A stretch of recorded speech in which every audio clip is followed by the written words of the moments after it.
nome da paraxá de hoje é Vayakhel, que significa e congregou. E nós vamos falar exatamente sobre o assunto congregação, sobre ajuntamento, sobre igreja.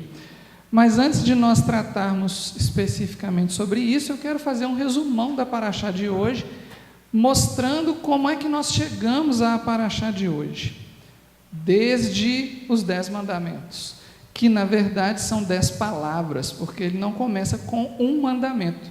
A sequência das 10 palavras começa com uma palavra: eu sou o Senhor teu Deus, né? Então, lá em Êxodo capítulo 20, eu vou pedir aos irmãos que abram a Bíblia, porque eu não vou colocar nenhum versículo na tela, só vou colocar algumas referências, mas para começar, nós vamos fazer a sequência aí desde Êxodo capítulo 20. Os irmãos apertem os cintos, porque vai ser muito rápido. Então, em Êxodo capítulo 20, até o versículo 21, ou seja, o capítulo, grande parte do capítulo, Deus então profere as 10 palavras para o povo, e o povo fica atordoado, porque eles não estavam acostumados a ouvir a voz de Deus. Então eles pedem a Moisés que se torne o porta-voz de Deus, para que Deus não tenha que falar diretamente com o povo. E é a partir desse momento que Moisés se separa do povo, vai para o pé do Monte Sinai, e Deus fala um monte de mandamentos, de ordenanças, de estatutos para Moisés. Ou seja, a partir do versículo 22 até o capítulo 23, versículo 33, Deus está dando a Moisés uma série de regras muito importantes para que as pessoas vivam em paz entre elas e vivam em paz com Deus. E no capítulo 24, Moisés volta e repassa esses mandamentos para o povo. E aí no versículo 8 acontece uma coisa muito interessante, porque depois de repassar os mandamentos para o povo, Moisés celebra uma aliança entre Deus e o povo. E ele celebra essa aliança usando 2 elementos importantes de uma aliança na antiguidade: o sangue e a refeição. Então nós temos nesse momento, no capítulo 24, versículo 8, uma frase conhecidíssima no mundo cristão, mas ninguém sabe que foi daqui que saiu essa frase. Capítulo 24, versículo 8, na segunda parte do versículo diz assim: este é o sangue da aliança que o Senhor fez convosco. Essa frase não é nada nova para o povo cristão, e também não é nada nova para o judeu, porque quando Yeshua celebrou a última ceia, ele disse: este é o sangue da nova aliança que eu faço convosco, né? Então essa frase é muito importante, e Yeshua não inventou essa frase. Ele estava aqui celebrando ou renovando a aliança que Deus tinha feito com o povo de Israel, e estendendo essa aliança a todos os povos, né?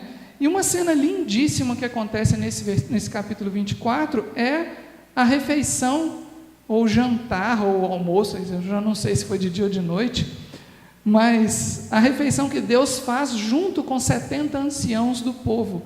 Deus convida 70 representantes do povo para terem uma refeição com ele.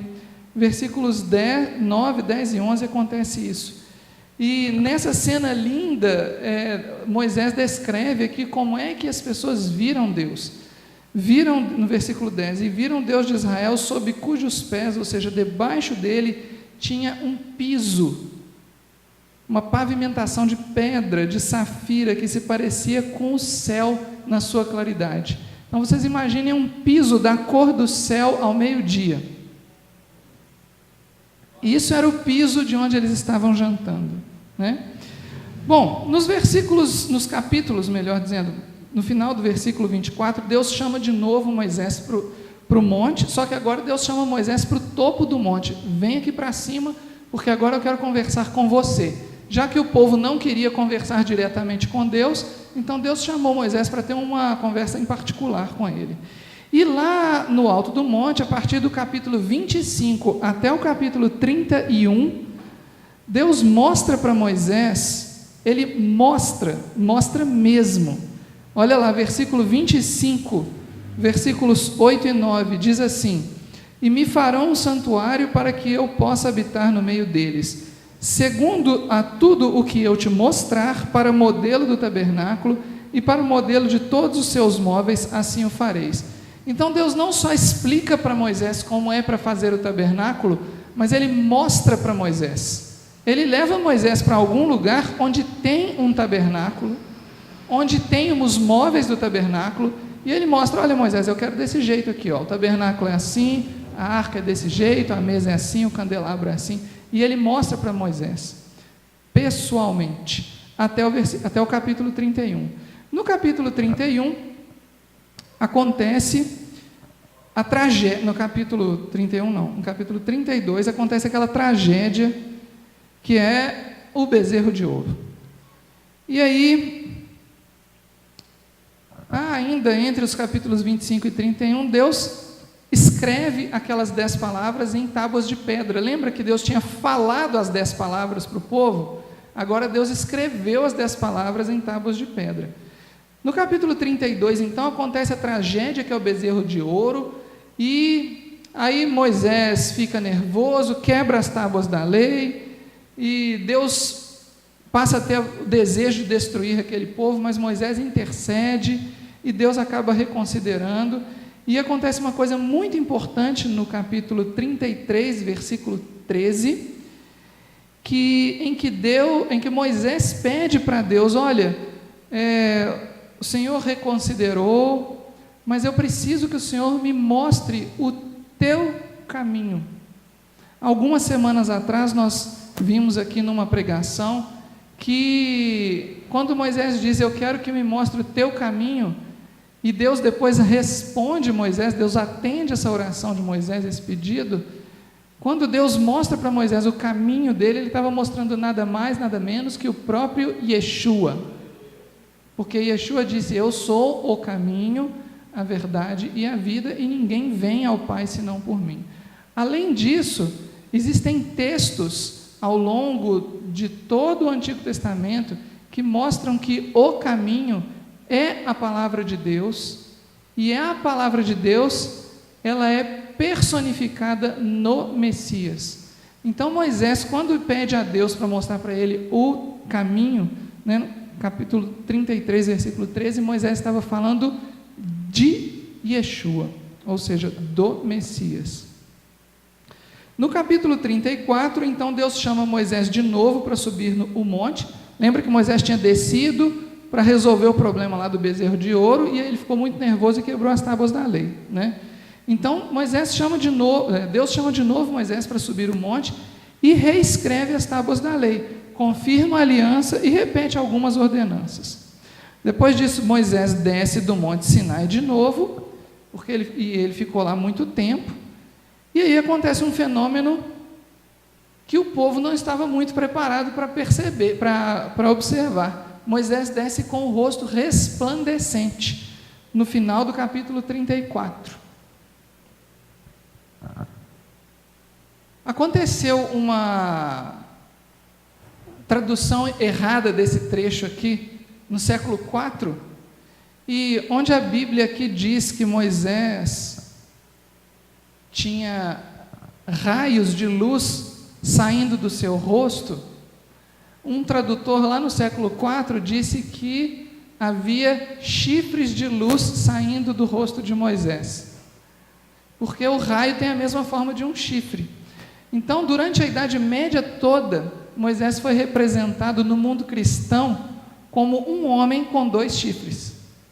Quando você vê pinturas e esculturas de Moisés durante a Idade Média até o Renascimento, até o século XVI mais ou menos, até mais recente, até o século XVIII, você vê pinturas e esculturas de Moisés com 2 chifres, porque um tradutor lá no século IV traduziu esse versículo 29 falando que do rosto de Moisés saíam chifres de luz, mas na verdade saíam raios de luz, é isso que diz em hebraico, né? O rosto de Moisés brilhava.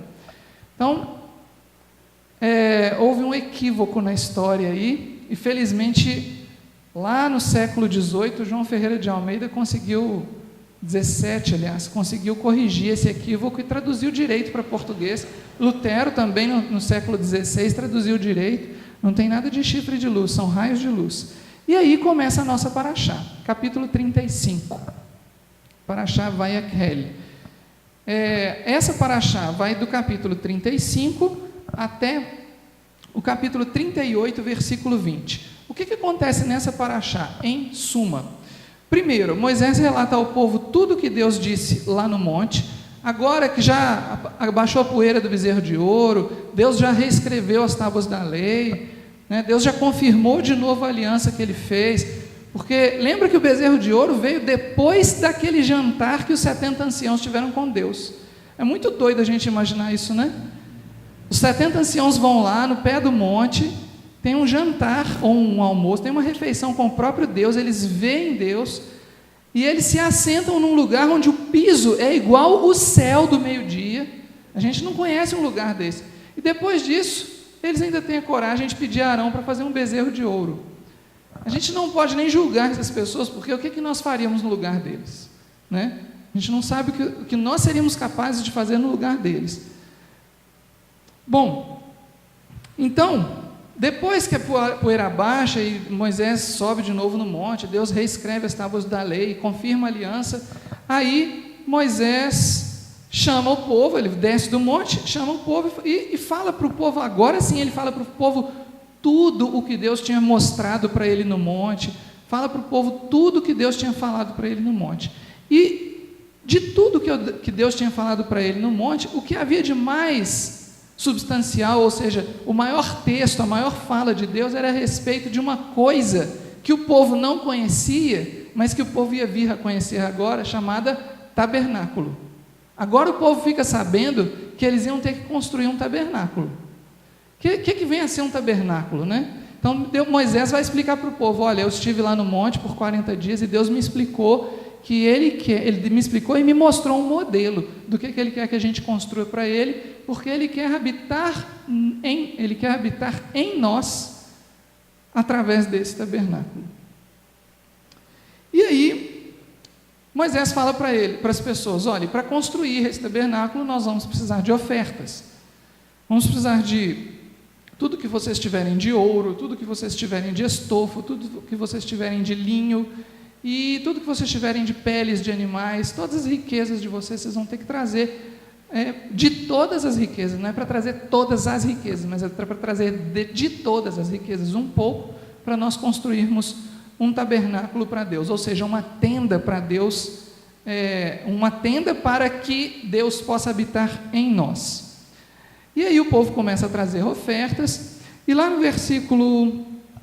capítulo 35 ainda, no versículo 30 em diante, Moisés delega Bezalel e Aholiabe para construírem os ornamentos do tabernáculo e os utensílios do tabernáculo, porque esses dois homens tinham sido nomeados por Deus.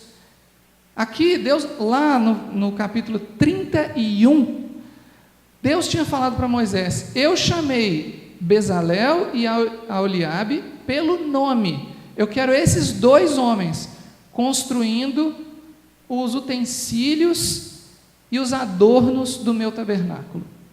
Então Deus não falou para Moisés assim, vá ao povo e procure no meio do povo homens com muita habilidade, não, ele não falou isso, ele falou, chame Bezalel e Aholiabe, porque eles têm características especiais.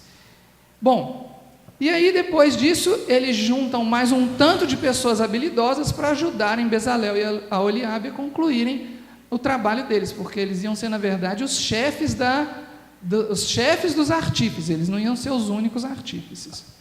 E do capítulo 36 até o capítulo 38, versículo 20, a gente tem a conclusão, então, da construção dos objetos do tabernáculo e das partes que compunham o tabernáculo, sob a direção de Aholiabe e Bezalel. Isso é a paraxá de hoje. E a Haftará de hoje está lá no primeiro livro dos Reis, capítulo 7, versículos 13 a 50, Na verdade, essa é uma parte da Haftará de hoje, uma parte do complemento.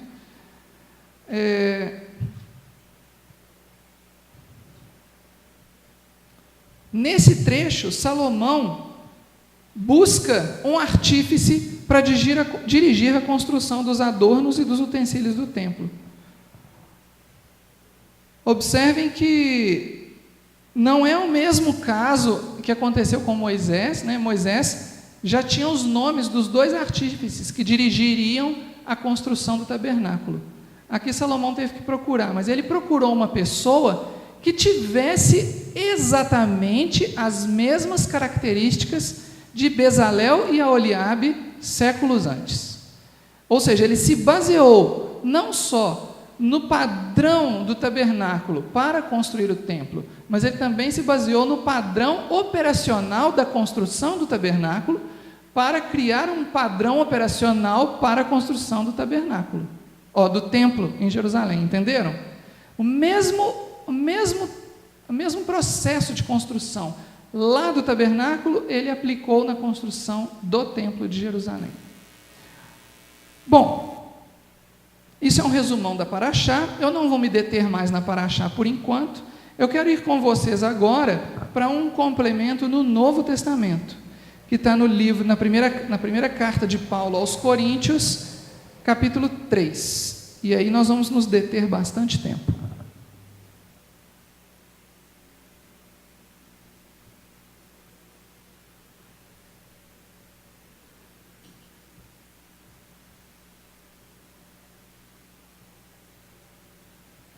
Esse estudo que nós vamos fazer hoje não é um estudo só para vocês que estão aqui.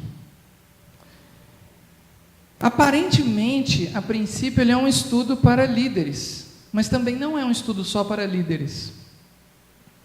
E ele não é um estudo só para os membros da Eliahu que estão aqui e que não estão aqui, mas certamente ele é um estudo também para muitas pessoas que não fazem parte da igreja Eliahu.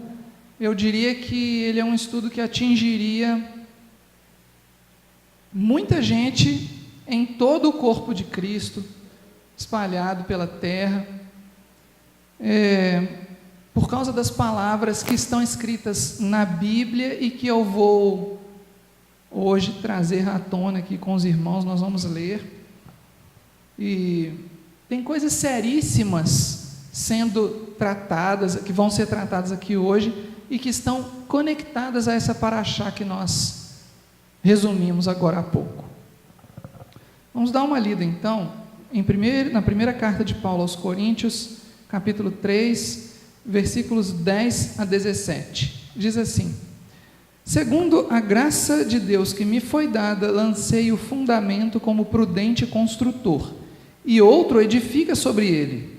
Porém, cada um veja como edifica, porque ninguém pode lançar outro fundamento além do que foi posto, o qual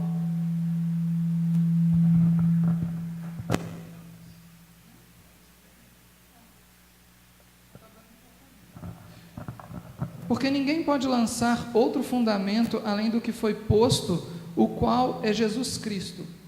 Contudo, se o que alguém edifica sobre o fundamento é ouro, prata, pedras preciosas, madeira, feno, palha, manifesta se tornará a obra de cada um, pois o dia a demonstrará, porque está sendo revelada pelo fogo. E qual seja a obra de cada um, o próprio fogo o provará. Se permanecer a obra de alguém que sobre o fundamento edificou, este receberá galardão. Se a obra de alguém se queimar, sofrerá ele dano, mas esse mesmo será salvo, todavia, como que através do fogo.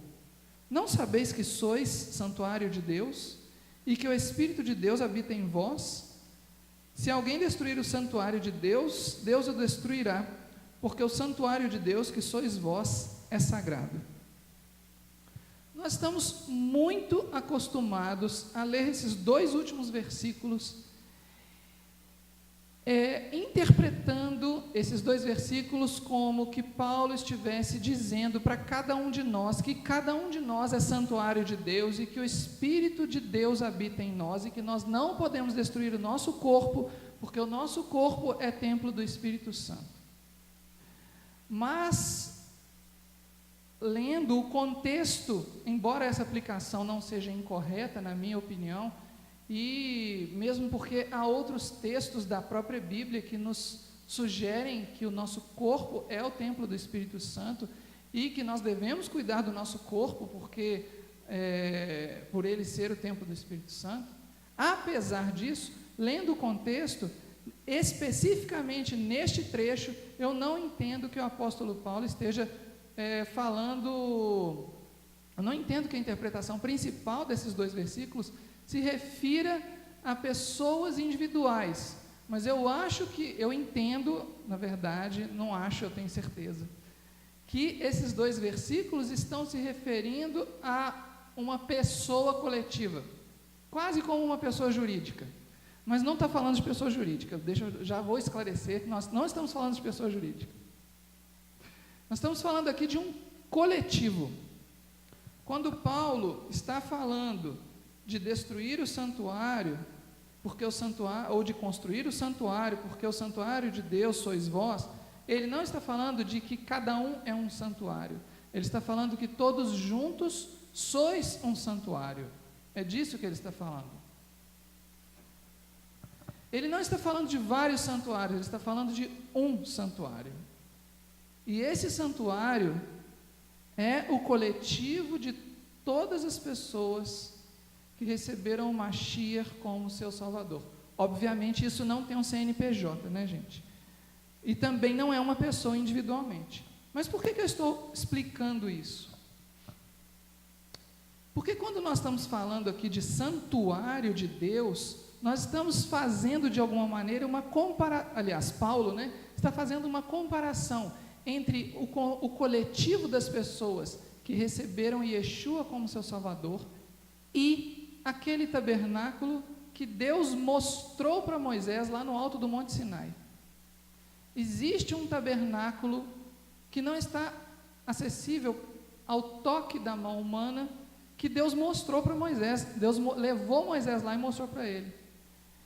E nesse tabernáculo habita o nome de Deus. Deus pediu para Moisés para fazer uma réplica no deserto, para fazer o nome dele habitar no povo. E Paulo está dizendo que nós, coletivo de pessoas que cremos que Yeshua é o nosso Salvador, nós somos esse tabernáculo de Deus, que não pode ser tocado por mãos humanas. Quem pode medir o tabernáculo que Deus construiu para si com o sangue de Cristo? Ninguém pode medir. Não é mesmo? Agora, de que é construído então esse tabernáculo? Porque nós já entendemos que Paulo está falando de um santuário feito por todos nós, e por todos que nós não sabemos, que nós nunca vimos, que nós não conhecemos, que estão espalhados pela face da terra, todos que já morreram e todos que ainda vão nascer, que receberam Yeshua como Messias. Mas, então, esse tabernáculo, esse santuário, ele já não é mais construído com estacas de acácia revestida com ouro e capitéis e bases de prata e ganchos, e ele não é mais construído disso. De que é esse tabernáculo então? De que é feito esse santuário? A resposta está na primeira epístola de Pedro, capítulo 2. Vamos dar uma olhada lá?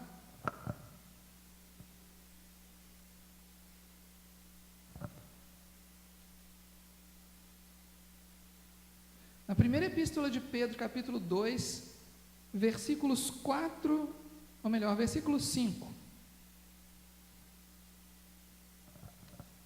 Vou ler versículos 4 e 5.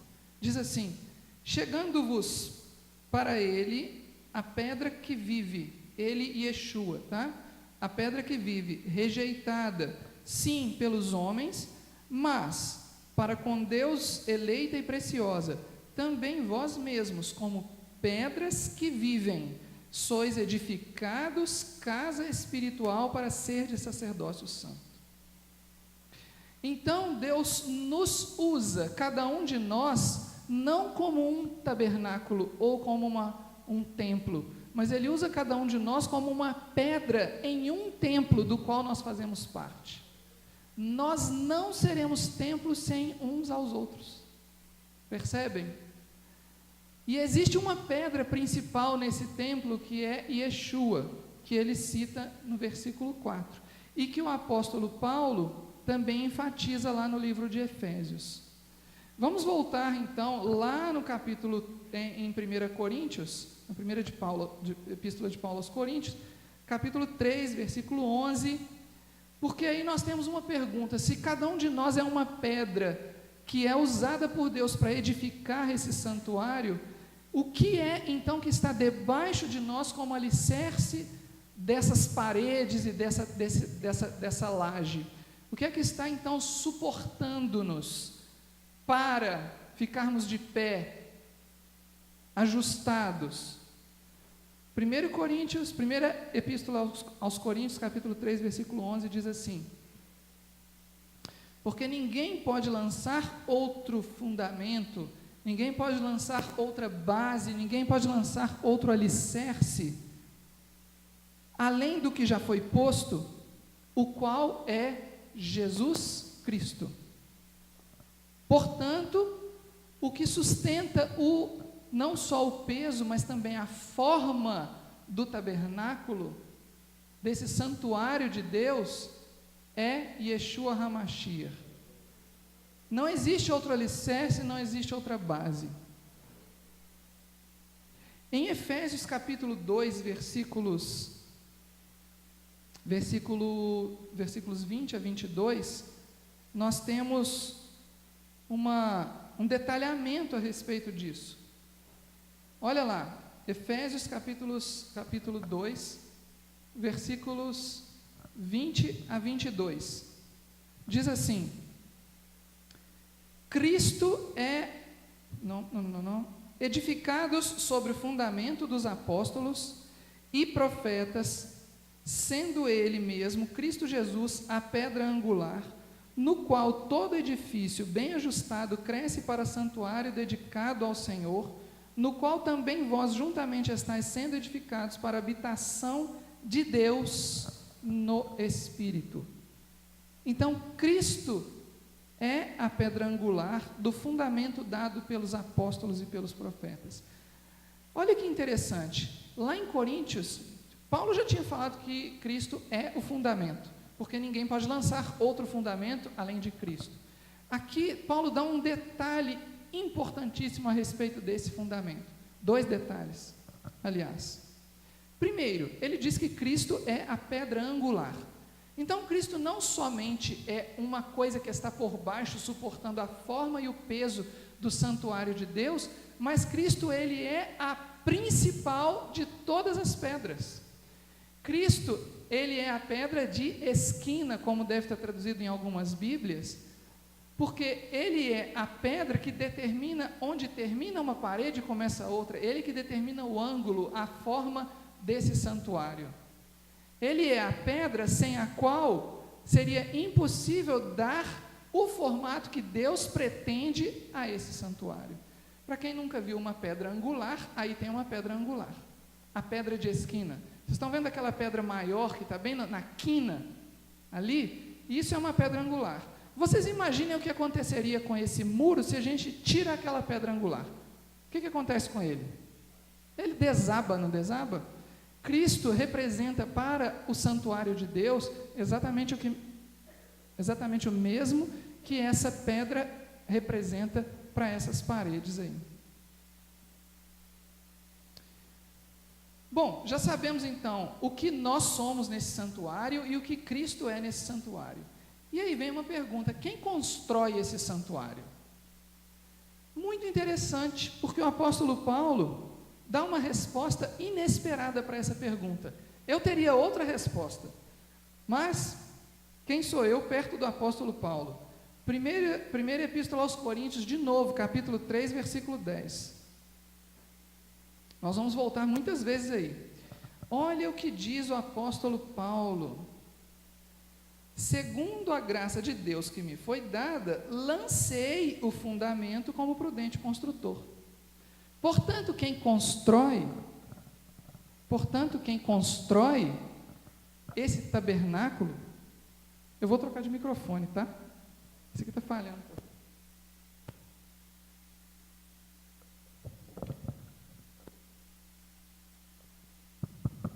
Portanto, quem constrói esse tabernáculo é o discípulo de Yeshua, que já teve uma experiência com ele e passou da condição de pedra viva para aquele que põe a pedra no lugar. Percebem? O apóstolo Paulo, obviamente, é também uma pedra viva, assim como todos os outros apóstolos. Mas assim como todos os outros apóstolos, ele tinha também a responsabilidade de colocar algumas pedras nessas paredes. Então ele se denomina aqui construtor. E ele também diz que há outros construtores, porque ele segue dizendo, e outro edifica sobre esse fundamento. Então há outras pessoas construindo também. Nós vemos aqui, portanto, que os construtores são pessoas que não estão apenas na condição de pedras vivas, mas estão também na condição de empilhar essas pedras, né? Agora, nós vimos lá em Efésios, capítulo 2, versículos 20 a 22, o apóstolo Paulo dizendo que o santuário cresce para a morada do Espírito Santo. Mas como é que esse santuário pode crescer? Porque ele não cresce só porque o apóstolo Paulo vai lá e coloca mais alguns tijolinhos, ou porque você vamos lá e colocamos mais alguns tijolinhos. Existe um milagre nisso aí, porque esse santuário cresce não pelas nossas ações meramente, ele cresce porque a resposta está ainda em Coríntios, capítulo 3, versículo 6. Eu plantei, Apolo regou, mas o crescimento veio de Deus. Só cresce se Deus der o crescimento. O mesmo acontece com uma planta, com uma criança. O mesmo acontece com o fruto do nosso trabalho, com a obra da nossa vida. Só cresce se Deus der o crescimento. Então, se é Deus que dá o crescimento, porque o apóstolo Paulo acabou de dizer isso, qual, afinal de contas, é o papel dos construtores? O que Salomão foi buscar lá em Irão? Ele procurou uma pessoa e ele encontrou essa pessoa, encontrou uma pessoa com o nome de Irão, para ele poder construir os adornos do templo. O que Salomão foi procurar nessa pessoa? Bom, lembra que eu falei que ele tinha se baseado nos mesmos parâmetros que Deus tinha dado para Moisés na vida de Aholiabe e Bezalel? Então, afinal de contas, o que Deus requereu de Bezalel e Aholiabe para eles construírem o tabernáculo? A minha pergunta é, se é Deus que dá o crescimento para o santuário, qual, afinal de contas, é o papel dos construtores? Nós já sabemos qual é o papel de todo mundo. Todo mundo é pedra viva que é colocada e ajustada, cada um no seu lugar, para construir as paredes. Já sabemos que Yeshua é a pedra fundamental, a pedra angular. Mas qual que é o papel dos construtores, se é Deus que dá o crescimento? Então, Deus, na verdade, ele escolheu Aholiabe e Bezalel porque ele queria que esses dois fizessem 3 coisas. Vamos dar uma olhada em Êxodo capítulo 35 de novo.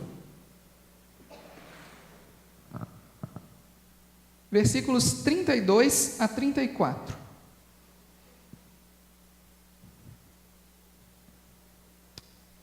A gente pode até ler do versículo 30. Diz assim: Disse Moisés aos filhos de Israel: Eis que o Senhor chamou pelo nome a Bezalel, filho de Uri, filho de Ur, da tribo de Judá, e o Espírito de Deus o encheu de habilidade, de inteligência e de conhecimento em todo artifício, e para elaborar desenhos e trabalhar em ouro, em prata, em bronze, e para lapidação de pedras e de engaste, para entalhe de madeira, para toda sorte de lavores.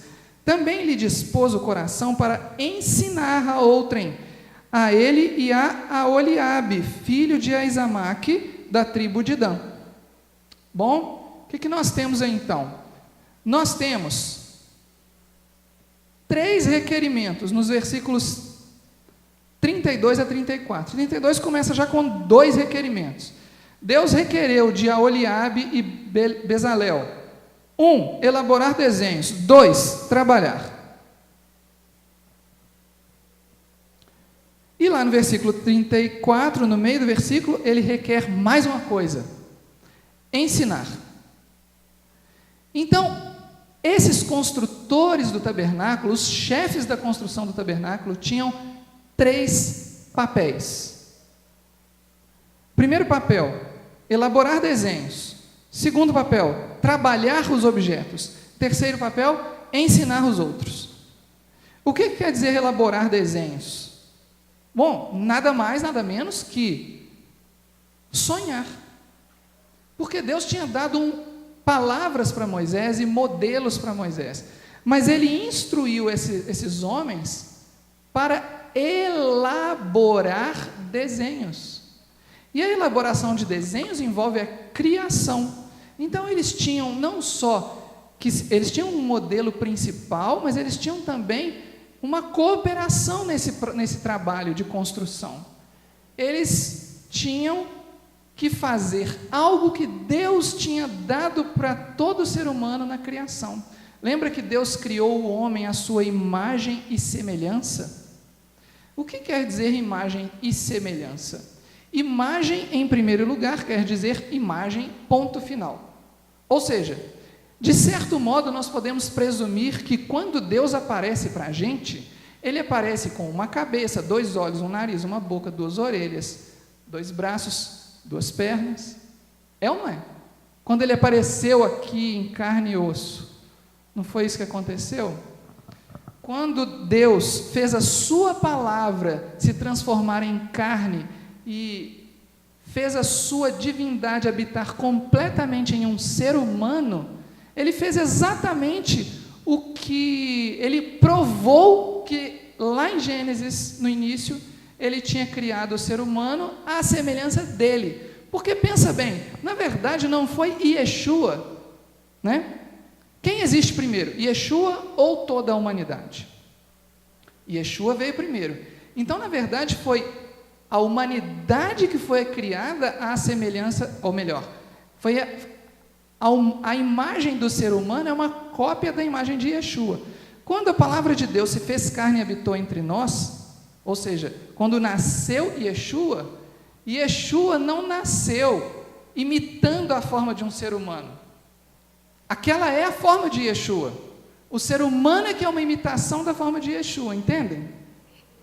Muito bem. Deus nos criou a sua imagem e semelhança. E o que vem a ser a semelhança? Deus nos concedeu atributos que são divinos. Nós, inclusive, temos a capacidade de criar. E se nós não exercemos essa capacidade de criar, é porque nós ainda estamos nos deixando levar pela nossa natureza caída. Mas nós temos a capacidade de criar. Eu não vou falar extensamente sobre isso aqui agora, porque não é o foco desse estudo, mas coloquem isso no coração. Deus nos criou a sua imagem e semelhança. E Bezalel e Aholiabe, eles tinham, da parte de Deus, uma renovação dessa capacidade de criar. Por isso que Deus nomeou os dois, né? Então, eles tinham que sonhar, eles tinham que criar, eles tinham que projetar e planejar dentro daquele modelo principal que Deus já tinha dado para eles. Esse era um dos papéis desses construtores. O segundo papel, que era trabalhar os objetos, significa mesmo colocar a mão na massa. Eles não tinham só que ficar lá sonhando e desenhando e mandando as outras pessoas fazerem. Eles punham a mão na massa, eles construíam com as próprias mãos, né? Eles tinham o papel, portanto, de fazer aqueles sonhos se concretizarem. Não só os sonhos deles, mas principalmente os sonhos de Deus. Porque Deus tinha dado a Moisés a visualização daquele modelo no alto do Monte Sinai, e aquilo era um sonho de Deus para o povo de Israel. A Oliabe e Bezalel tinham o dever de concretizar aquele sonho. E o terceiro dever deles era ensinar aos outros as habilidades que eles tinham, ou seja, eles tinham que gerar novos construtores.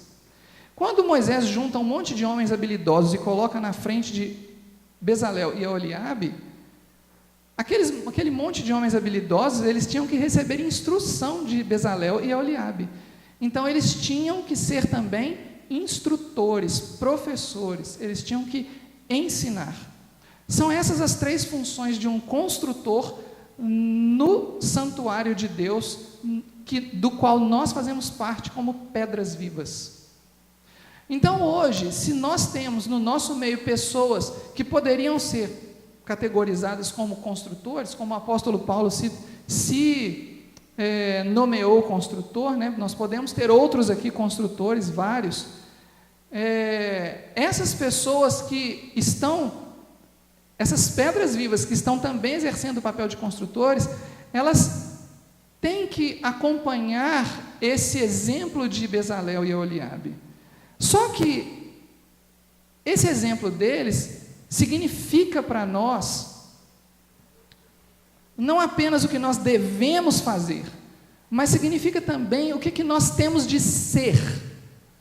Porque Bezalel e Oliabe, eles não eram qualquer pessoa. Eles tinham algumas características especiais. Então, para nós dizermos que alguém é um construtor dentro desse tabernáculo invisível de Deus, do qual nós fazemos parte individualmente como pedras vivas,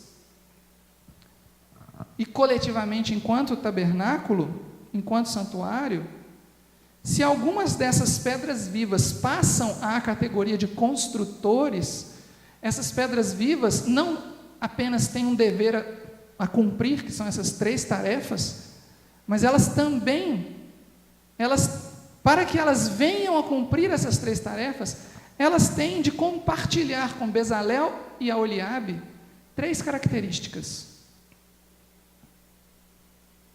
Ou 4.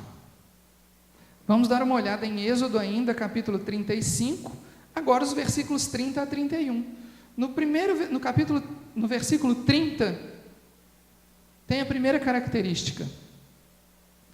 Deus os chamou pelo nome, e o Espírito de Deus os encheu de... Isso no versículo 31, é a segunda característica.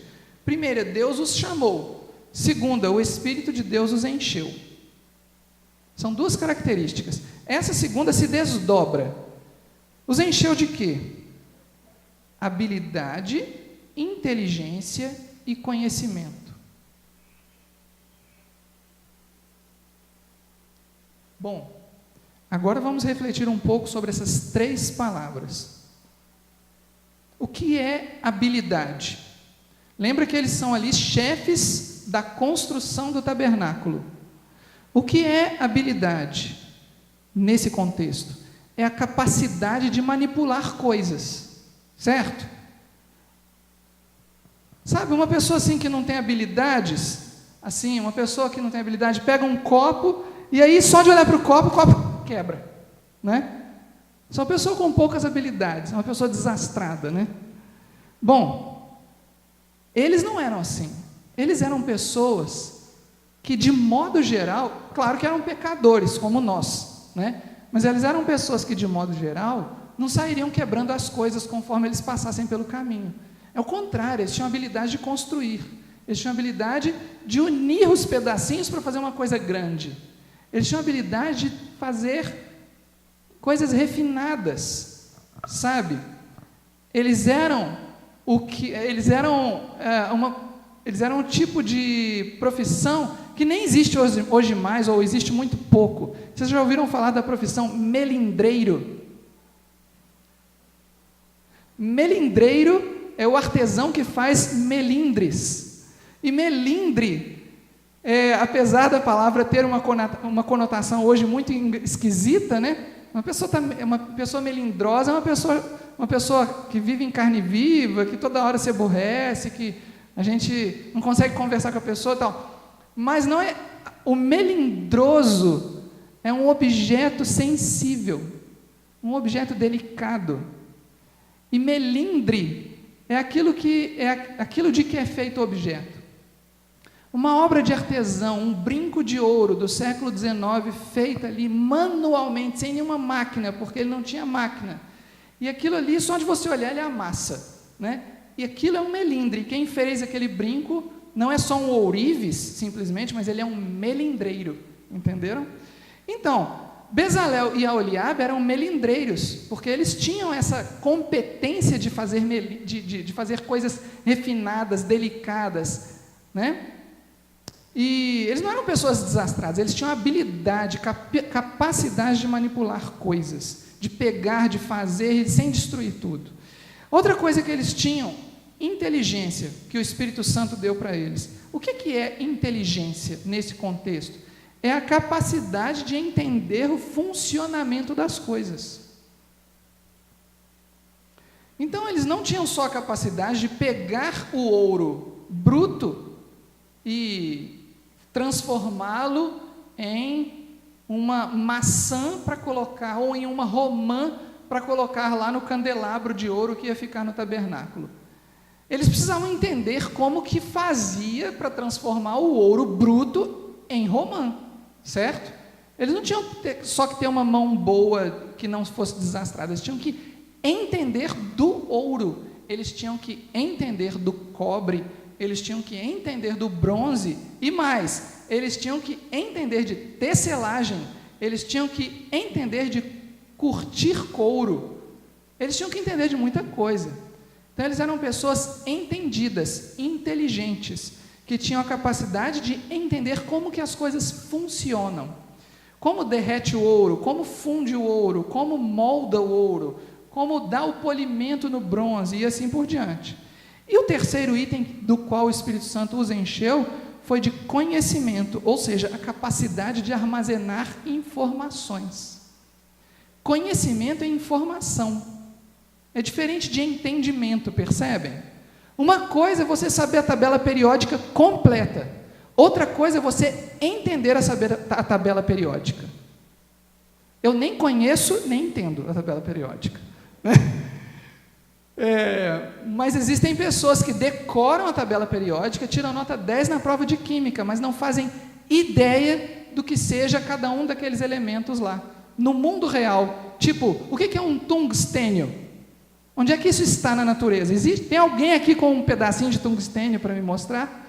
Eu não faço ideia do que seja. Sei poucos elementos daqueles que estão lá, né? Outra coisa é uma coisa é você ter então o conhecimento da tabela periódica, outra coisa é você ter a inteligência da tabela periódica, percebem?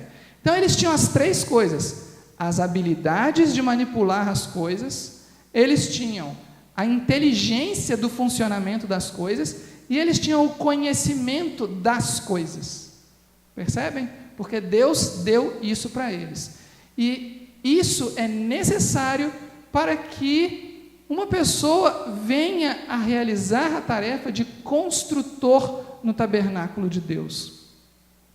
Eu não estou inventando isso, né, gente? Isso está escrito na Bíblia. Então, isso é muito sério, porque, infelizmente, como diz o livro de Provérbios, Provérbios diz em alguns lugares assim: eu vi príncipes em lugares de servos e servos em lugares de príncipes. Não falando aqui de hierarquia, mas falando de exercício funcional, né? Nós vemos isso no serviço público no Brasil o tempo todo, né? Pessoas muito capazes, impedidas de exercer determinadas funções, e pessoas absolutamente incapazes no posto de exercer algumas funções, e por causa disso o serviço público vive travado, né? Infelizmente isso acontece no meio do corpo de Cristo também, não deveria acontecer, porque Paulo, os apóstolos, os discípulos e obviamente grande parte dos construtores que nós temos até os dias de hoje são pessoas extremamente capacitadas por Deus, mas existem também aqueles que não são capacitados e estão por algum motivo que não é ter sido chamado por Deus. Isso é muito sério. Isso é muito sério. E nós vamos ver porque é sério bem no finalzinho. Em termos de sois vós, então, de que tipo de ensinar os outros nós estamos falando? Porque o terceiro requerimento lá, no versículo 34, aí, Êxodo 35, versículo 34, é ensinar. Porque Deus pediu a Bezalel e a Oliabe para elaborar desenhos, trabalhar os objetos e ensinar os outros. Não é isso? Ensinar os outros o quê? Bom, lógico que Bezalel e Oliabe estavam lá para ensinar como manejar o ouro, como manejar a prata, o cobre, e como tecer uma capa, uma cortina e assim por diante. Mas os construtores desse tabernáculo, desse santuário, de que Pedro fala e de que Paulo fala, eles têm que ensinar o que aos outros? Do que nós estamos falando? Bom, nós podemos estar falando de uma coisa extremamente complexa, que é interpretar a Torá em sua profundidade, conforme os rabinos da época de Yeshua faziam. Paulo tinha esse conhecimento e Yeshua tinha esse conhecimento. E felizmente Paulo deixou muita coisa escrita para nós. Então nós não temos que reinventar a roda, né? Paulo deixou isso escrito e pela providência de Deus essas coisas chegaram até nós, porque Deus o inspirou a escrever. Não só Paulo, mas também todos os outros autores do Novo Testamento. Então, quando nós estamos tratando aqui de ensinar os outros, nós não estamos necessariamente tratando de coisas extremamente complexas. Nós podemos também estar tratando de coisas extremamente simples. E eu vou provar isso para os irmãos com um testemunho. O testemunho da mulher samaritana. Vamos abrir em João capítulo 4.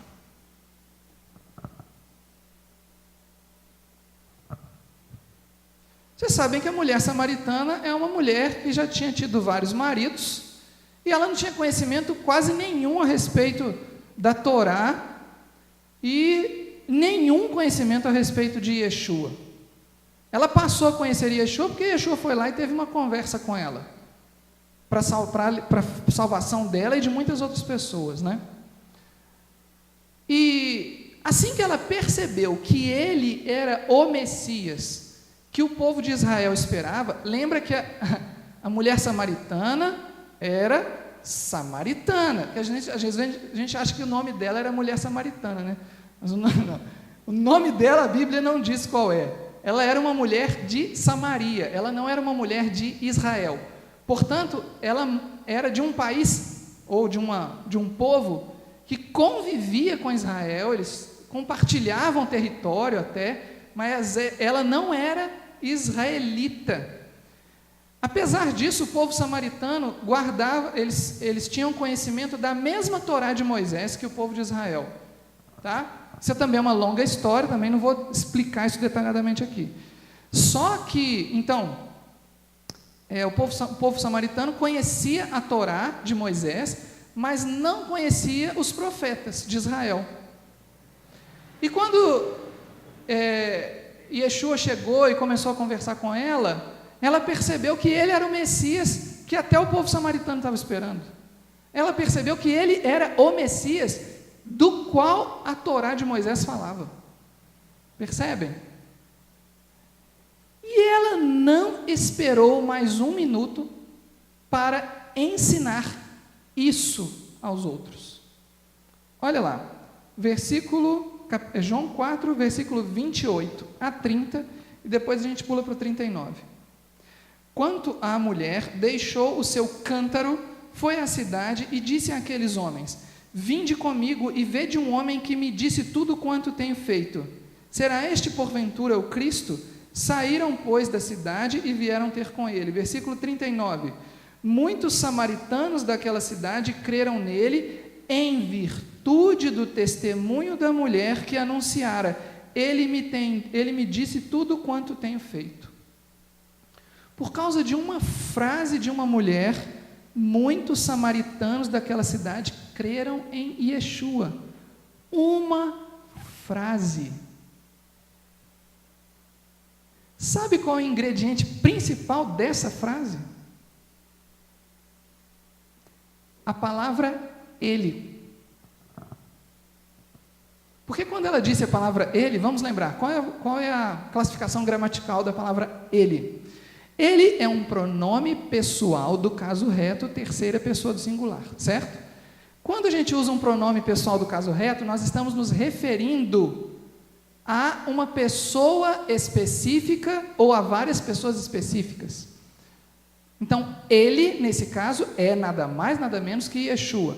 Quando ela disse ele, ela disse tudo o que ela tinha que falar. Ela simplesmente disse Yeshua.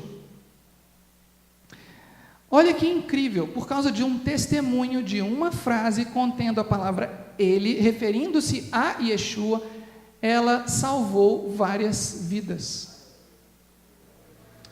Sabe uma coisa que me preocupa muito há muitos anos, muito antes de eu vir aqui para o Juiz de Fora, até antes de eu ir para a congregação Hartzion, eu sempre ouvi muito falar que o testemunho fala, o testemunho não fala, ele grita, que é muito importante a gente dar bom testemunho e tal. Só que, claro, isso não está errado não, só que muitas vezes isso é desculpa para não falar de Yeshua. Isso muitas vezes se torna desculpa para nós só termos uma vida bonitinha, arrumadinha, bem resolvida e achar que isso é bom testemunho, pronto. Só que não é. A gente não precisa abrir a boca para falar de nada, mas a gente tem que abrir a boca para falar pelo menos uma palavra. Você pode escolher se você vai falar em hebraico, grego ou português. Você vai falar Yeshua, Jesus, ou Jesus em latim, ou Jesus em português, ou Jesus em inglês. Mas você tem que falar esse nome. Se você não fala esse nome, de nada vai valer o seu testemunho. Bonitinho, cheirosinho, não vai levar ninguém à salvação. As pessoas têm que saber em nome de quem você vive a vida que você vive. Entenderam? E foi exatamente por causa do nome dele que essa mulher levou as pessoas à salvação. Se ela só chegasse lá e falasse assim: minha vida está transformada, agora eu sou outra mulher. Por quê? Ué, se ela não falar por quê, não adiantou nada. Entendem? Só vai trazer benefício para ela mesma. Isso é egoísmo. Mas esse também não é o foco da nossa palavra de hoje. Eu quis fazer um parêntese aqui porque é muito importante.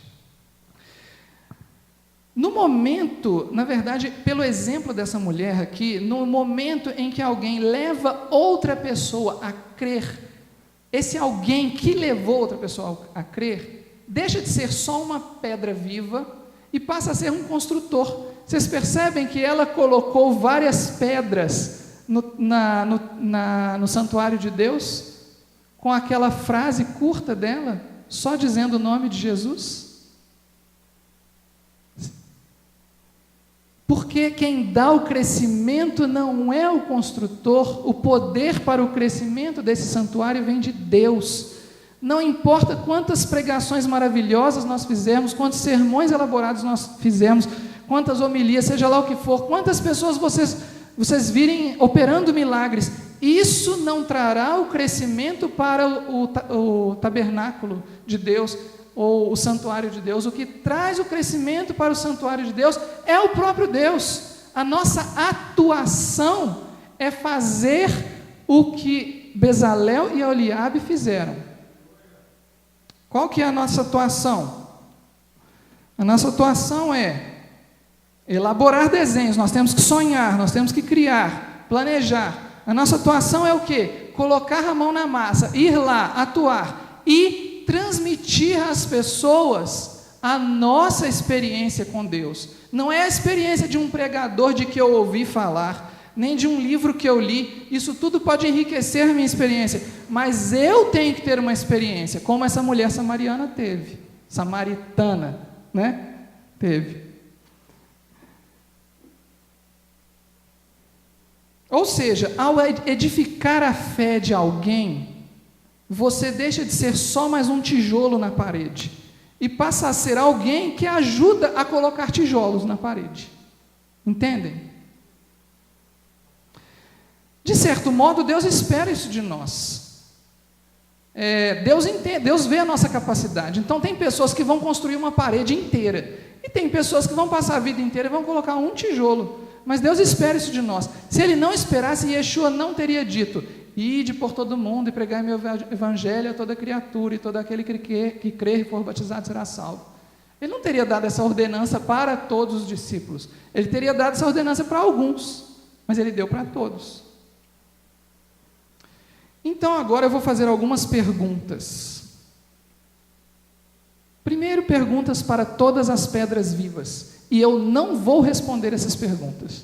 Essas perguntas são para nós refletirmos sobre elas e vermos se nós podemos nos aproximar melhor dos padrões que foram extraídos aqui hoje da Bíblia. Primeira pergunta: como tem sido o seu relacionamento com Deus?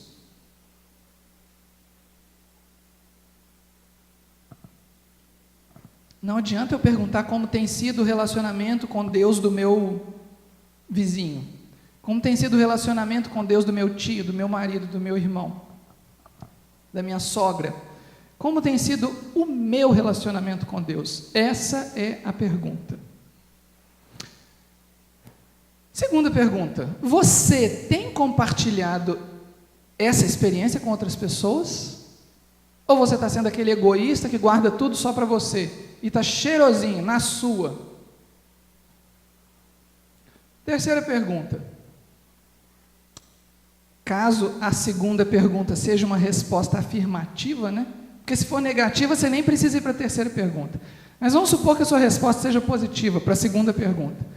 Essa troca, esse compartilhamento, tem contribuído para edificar a fé dos outros? Ou você só destrói a fé dos outros com esse compartilhamento? Porque dependendo da sua primeira pergunta, a sua terceira pergunta pode ser um desastre. Não é? Gente, quando eu falo sua ou seu, eu estou falando minha também, tá? Vamos lembrar que eu também sou de carne e osso aqui. Essa troca tem contribuído para edificar a fé dos outros? Se tem contribuído para edificar a fé dos outros, significa que você não é apenas uma pedra viva, mas é também um construtor, porque você se torna um edificador, percebe? Então agora eu tenho perguntas para os construtores. 3 perguntas também para os construtores. Se você sente que você não se encaixa na categoria construtores, não se preocupe, porque Deus tem um chamado para cada pessoa. Mas pense que ao longo da sua vida seria muito bom você colocar pelo menos um tijolinho nesse prédio. Por quê? Porque Yeshua deu essa ordem. Vamos lá. Você tem sonhado, criado, projetado e planejado para o santuário de Deus, tá, gente? Ou só está dando manutenção nas coisas aí como elas estão? Claro que eu estou falando para todos nós aqui, mas essa é uma pergunta que ela acaba atingindo principalmente a liderança, as lideranças, aqui, fora daqui, mas aqui dentro tem pessoas que não são líderes e que são construtores, entendem o que eu quero dizer? Por isso essa pergunta vale muito mais do que para a liderança, ela vale para muitas pessoas aqui. Se você colocou um tijolo no prédio de Deus, no tabernáculo, no santuário, você já está na categoria de construtores. Segunda pergunta: você tem colocado a mão na massa ou tem deixado as outras pessoas fazerem tudo por você? Eu tenho um irmão lá na congregação Heart Zion, que eu amo muito, e que dizia assim: olha, Se você vier aqui com a ideia, você tem que vir também com a execução da ideia. Sabe por quê? As pessoas têm muita iniciativa, mas têm pouca acabativa. Então, é exatamente isso, tá? Você teve uma ideia mirabolante, você respondeu a primeira pergunta lá, positivo. Eu tenho sonhado, criado, projetado e planejado. Mas na segunda pergunta, você deixou todo mundo fazer por você. Você não fez nada, entendeu? Só deu a ideia. É complicado isso, irmãos, porque isso não está no padrão de Bezalel e Aholiabe. Bezalel e Aholiabe sonhavam, desenhavam, mas eles também punham a mão na massa. Deus os chamou pelo nome porque eles iam fazer isso. Deus confia e quer pessoas assim, né? Terceira pergunta: você tem gerado outros construtores? Aí, essa é uma pergunta complicada, hein? Porque se você é um construtor que colocou um tijolo no santuário, ótimo, você já fez uma coisa linda. Mas se você quer ter mesmo, se você quer, não é que se você quer ter, mas se você se encaixa mesmo na categoria de construtor, você tem que dar um passo além disso. Você tem que transformar algumas dessas pedras vivas em construtores também, porque Aholiabe e Bezalel fizeram isso. O que eles fizeram? Eles não só receberam de Deus, como também o entregaram. O apóstolo Paulo fez a mesma coisa, né?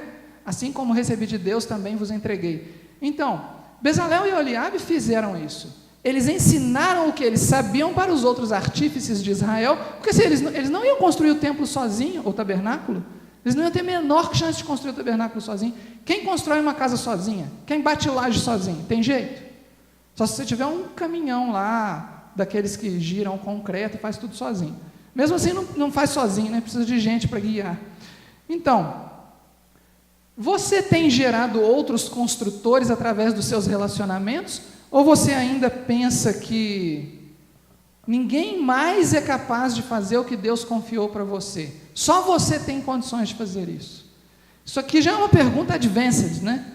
É uma pergunta assim, o cara já é construtor, já fez tal, mas e aí? Você gerou outros construtores ou está só fazendo o seu grupo crescer e tal? Está gerando outros construtores? Muito bem. Feitas essas perguntas para reflexão, aqui vai uma advertência. Essa eu não vou pedir os irmãos para abrir na Bíblia, não, porque essa eu copiei aqui, porque eu quero que todo mundo leia junto em voz alta. Vamos lá? Isso então, para registrar, está na primeira carta de Paulo aos Coríntios, que é o nosso texto principal de hoje, capítulo 3. Só que eu peguei alguns versículos só. Vamos lá? Juntos. Eu plantei, Apolo regou, mas Deus deu o crescimento, de modo que nem o que planta é alguma coisa, nem o que rega, mas Deus que dá o crescimento. Parou aí. Mas Deus é alguma coisa, certo? É isso que eu estou dizendo. Nem esse, nem aquele é alguma coisa, nem o que planta, nem o que rega. Quem é alguma coisa? É Deus que dá o crescimento. Vamos seguir. Ora, uma só coisa é o que planta e o que rega, e cada um receberá o seu galardão segundo o seu trabalho. Mas veja cada um como edifica sobre ele. Se alguém destruir o santuário de Deus, Deus o destruirá, porque sagrado é o santuário de Deus, que sois vós. Então lá no meio ainda dizendo, olha só, uma só coisa é quem planta e quem rega, ou seja, são todos a mesma coisa, não faz diferença, e cada um vai receber o seu galardão. Só que presta atenção, cada um faz uma coisa, mas cada um presta atenção como é que está edificando sobre essa coisa, sobre esse trabalho, sobre esse fundamento que é Cristo. Porque se você edificar para destruição, você será destruído por Deus. Me lembrei disso aqui, só para encerrar agora, porque o próximo passo é o encerramento. Lembrei de uma série de conflitos que a igreja tem vivido ao longo dos últimos 2000 anos, e mais recentemente, a igreja tem... quantas denominações existem mesmo no Brasil? Umas 30 mil, mais ou menos? 30 mil denominações cristãs? Tem lógica uma coisa dessas? Por que existe tanta denominação assim? Tem denominações que surgem na paz, porque um pastor abençoou o outro, falou assim, vai lá e faz a obra de Deus. Mas tem denominações que surgem na briga, porque um não gosta da sogra do outro, aí divide a igreja, racha no meio. Um não gosta de uma vírgula na teologia do outro, racha a igreja no meio, né? Ou não gosta do irmão e racha a igreja no meio. Bom, eu acho que seria muito bom essas facções pararem de apontar exatamente os defeitos umas das outras, porque isso faz exatamente o contrário do que a mulher samaritana fez. O que ela fez com uma grande simplicidade salvou vidas. E o que as pessoas fazem com uma extrema complexidade ao apontarem os erros uns dos outros é exatamente o contrário do que ela fez. Ao apontar os erros de umas comunidades das outras, você está destruindo o testemunho que essas comunidades podem estar dando. Você está dizendo para um não crente, olha, não entra ali não, porque se você entrar ali, você vai para o inferno. Mas ao invés disso, você poderia estar dizendo para o crente, olha, conheça Yeshua porque ele vai te salvar. Você poderia estar falando outra coisa, mas você está gastando o seu tempo. Eu não estou falando isso só para a gente aqui, tá, gente? Eu estou falando isso principalmente para quem está nos ouvindo fora, porque aqui a gente não tem esse costume, não. Mas quem nos ouve, a gente gasta tempo às vezes, a gente desperdiça tempo às vezes, falando mal dos irmãos. Como a gente falou no Homens na Palavra há poucos dias, né? Confessai os vossos pecados uns aos outros, ou melhor, confessai os vossos pecados uns aos outros, não, confessai os pecados dos outros uns aos outros, né? Muito bem, então essa é uma advertência, lembra lá, a advertência está no finalzinho, se alguém destruir o santuário de Deus, Deus o destruirá, cuidado aí com o coração rebelde, tá? Muito bem, qual é o título que nós desejamos então? Lembra que Yeshua falou várias vezes, a pedra que os edificadores rejeitaram, esta veio a ser a principal pedra angular, citando o Salmo 118. Pois bem, o título que nós queremos é este, construtores que não rejeitaram a pedra. Amém? Amém. Que o Senhor nos abençoe.